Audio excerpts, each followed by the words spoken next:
Hello and welcome to the France 24 interview. Our guest today is Nkosazana Dlamini Zuma, who is the chair of the African Union Commission. She has officially taken her position since a month. Before that, she was Health Minister, Foreign Minister, and Home Affairs Minister in South Africa.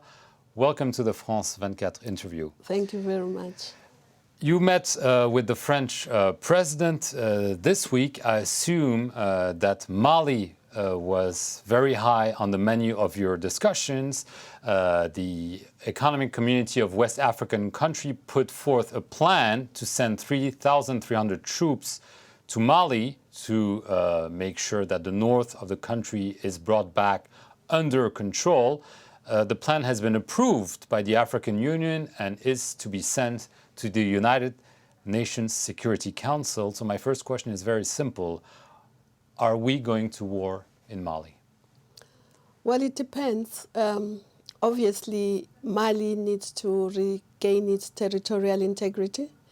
It needs to go into elections. And the AU earlier approved a concept document that looked at two tracks. One, negotiating particularly with the armed Malians to try and get them back into the negotiating table if they will de-link themselves from the criminal and terrorist groups, if they would accept a united Mali, which is a republic. So that work is ongoing. President of Burkina Faso is working with them. And I think the more Malian groups we can get onto the negotiating table, the better.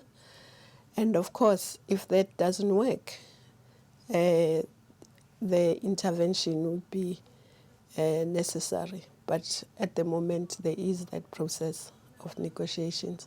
And you're still hopeful it can have a successful solution? There can be a successful solution to those talks? Well, basically, if you can get peace without going to war, that's what you should go for. But if not, then obviously that's why there is preparation taking place for intervention should it be necessary. So there's a lot of talk about one of the groups controlling northern Mali called Ansar Dine. The group, there have been some statements announcing that they could renounce violence, renounce imposing the Islamic law, the Sharia. Do you think they can be talked out of maintaining control of northern Mali? I think every effort should be done to talk them out of it. And it will just be, it will make it easier even to try and deal with the other foreigners and criminal and terrorist elements if you win Al-Sadin and the other groups back. But let's say, okay, this happens. Nevertheless, there are other groups like Al-Qaeda in the Islamic Maghreb, the Mujao, that many consider as people you cannot talk to. What do you do with them? You still go to war, but with them, right? If they don't leave. But where would they leave if they leave? Well, where did they come from? Algeria? I mostly? don't know. But I'm just saying, if you can get the Malians out of that, and if they see that they have no support amongst the population, amongst the Malian armed groups, they might even abandon the plan themselves. But if they don't abandon it, obviously, that's why there is a process to intervene. So that process must go on, because if it's needed, it will be used. If so, how quickly do you think an intervention could take place? I don't know. You know that interventions like these do take time, because you have to go to the UN, you have to get the logistics right, you have to get the financial resources right. So I can't put a But so date. you're saying that there's still a lot of work to be done. Some leaders of the country say, oh, we're ready to go right after the UN says you can go, but you don't agree with that. it's not that I don't agree. Where have we got all the resources we need? Because a military intervention needs money. Besides the human beings, it needs financial resources, it needs all the logistical support. So I don't think if the resolution is passed today, the force will be on the ground tomorrow. You may remember that the African Union and your country, South Africa, tried to avoid a war in Libya.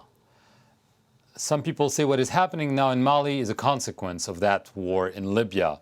Aren't you afraid that if there is another war in Mali, there will be something else somewhere else, and this would be like a whack-a-mole game where you go to one place and then the danger moves away to another place?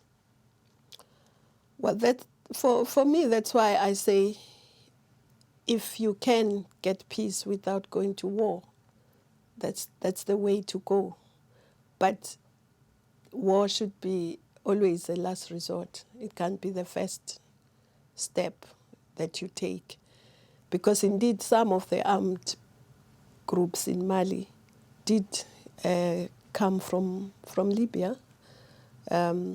So I just feel that if you can resolve the matter without going to war, then you shouldn't go to war.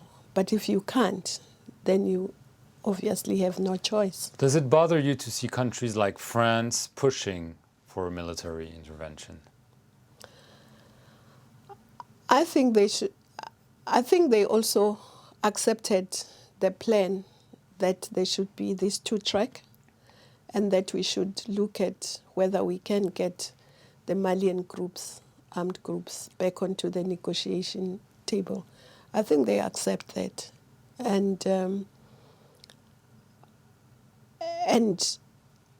of course they also say, what if nothing happens?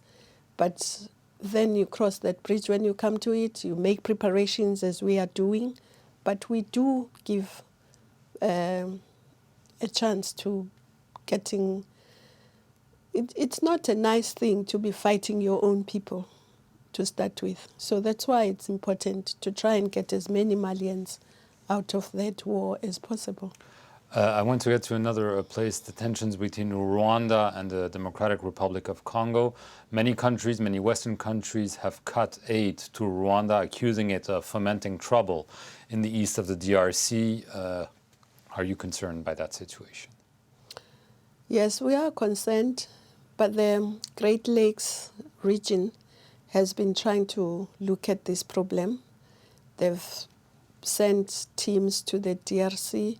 They've come up with a plan. They think that there should be a neutral force that should be at the border to make sure. You believe this will happen? I think so.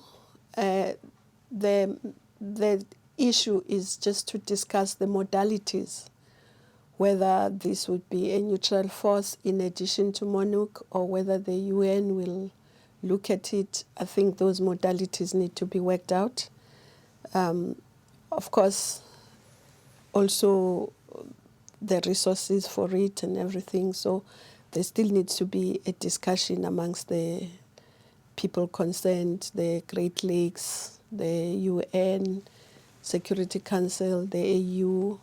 But it should happen to make sure that that does not deteriorate into a bigger scale problem.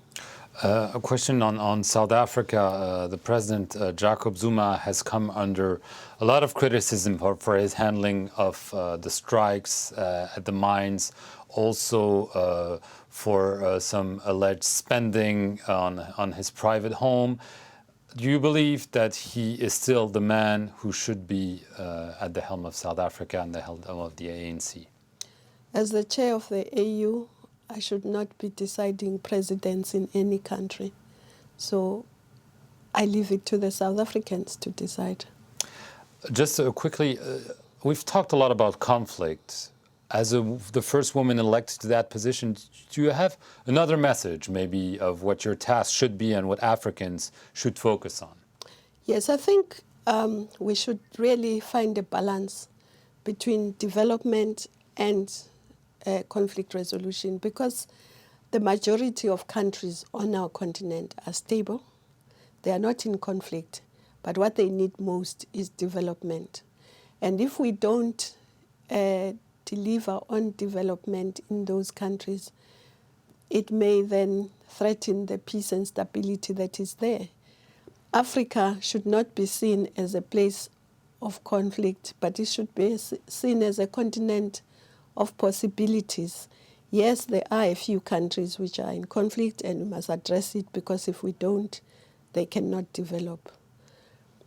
But our thrust should really be to develop this continent, and the 21st century should be an African continent.